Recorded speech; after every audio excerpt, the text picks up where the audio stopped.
C'était une famille nombreuse, 5 garçons et 5 filles. Voilà. Oui, comme avant, ouais. Nombreux. Mais on n'a rien ramené d'Algérie. Alors c'était comment le départ?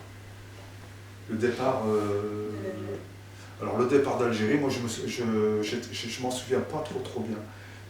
Je sais simplement que quand on a quitté l'Algérie, on était encadré par l'armée française, avec des tanks, des chars, enfin, pour nous protéger.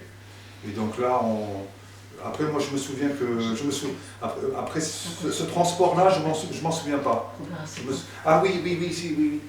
Donc, quand on a quitté donc l'Algérie, on est monté dans un camion bâché de l'armée. Et donc, il y avait toute la famille comme ça. et je me souviens, donc nous on était enfants, on regardait les gens. On regarde les gens, on se dit c'est la fin, on regarde. Ben oui.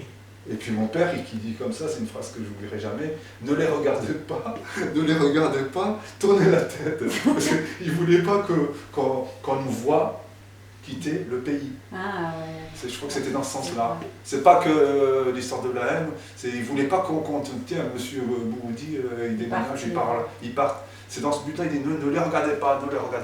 Alors que nous, on était là, gamins, on regardait pas. Donc après de là, on a été protégé par des blindés. Et de là, je pense qu'on est pas... En juin, l'indépendance n'était pas encore là. Voilà. Non. Et après, donc, moi je me souviens, on est monté dans les bateaux, et d'un côté il y avait des femmes, et de l'autre côté il y avait les hommes. C'était dans les cales aussi, ou c'était... Comment? C'était pas dans les cales, ou c'était... Parce qu'il y a eu beaucoup de... Nous, on était familles dans les qui ont cales. voyagé dans les cales. Ouais. Je pense que c'est ça, c'était des cales, hein. Oui. C'était des, comment on appelle ça, ils avaient mis des, comment on appelle ça La hamac. Voilà, c'est ça, on dormait là-dessus. Ah oui, les bateaux de l'armée, quoi. Voilà, mais c'était un bateau de guerre. Hein. C'est le même bateau qu'Amine. C'était un bateau de guerre. Oui, c'est donc dans les cales que vous dormiez. Voilà, on est dans des cales, c'était pas le bateau 3 étoiles. Rabat, vous êtes parti d'Alger? Du port d'Alger, vous? Là, je m'en souviens pas. Ouais. Là, je m'en Parce que souviens. toi, t'es parti d'où?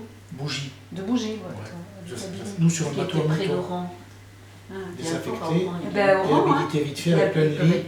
Oui, c'est possible qu'ils soient partis d'Oran. Bloqué 48 heures dans le port de Marseille, grâce à nos amis de la CGT qui étaient ravis de nous accueillir.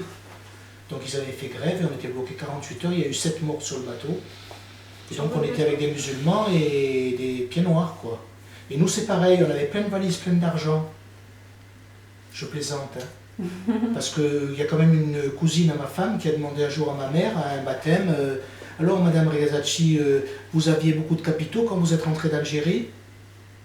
Vous voyez les idées à la con de gens d'ici, quoi. C'était propagé par la presse, c'était propagé par la presse, le gouvernement faisait tout pour nous dénigrer. La haine contre les pieds noirs. Pour abandonner je te la raconte Algérie. mes parents, ce qu'ils se disaient, c'est qu'il y avait de la haine, il y avait tous les jeunes qui étaient partis se battre en Algérie. C'était à cause de nous. C'était à cause des colons. Bien sûr, parce que c'était à les cause de colons nous, si on avaient n'avait des pas été en richesses, Algérie, il n'y aurait pas eu empêchés. de guerre. Alors qu'en fait, c'était le gouvernement On aurait qui laissé les faisait en Turcs sorte et... que... Non, on est venu. C'est ça, nous, c'était la presse. On est parti du camp de Harki. Je crois que c'était 2 jours avant l'indépendance. Je me rappelle, on avait une aronde, le Simca aronde. Donc il y avait 4 enfants. Donc on avait 3-4 valises. Et mon père était armé. Et on est allé à Bougie parce qu'un oncle nous a recueillis à Bougie parce qu'il était gendarme. Et je me rappelle, on était arrivé à la gendarmerie de Bougie. Mais on a roulé. À cette époque, les voitures, ça roulait pas tellement vite. On est passé par les gorges de Kerata. Et là, on risquait de se faire tuer, quoi.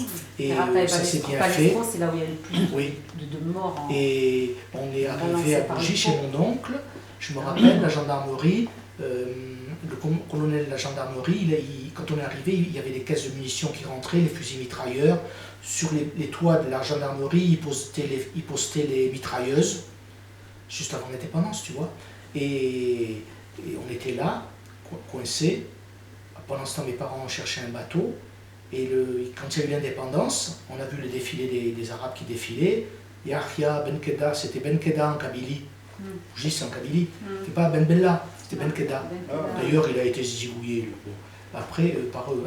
Et donc on les voyait défiler, nous. Et puis je me rappelle ma mère et ma tante qui pleuraient, qui n'arrêtaient pas de pleurer. Ouais, bah oui, comme beaucoup de femmes. Et nous, on était là, on allait voir les militaires, tout ça.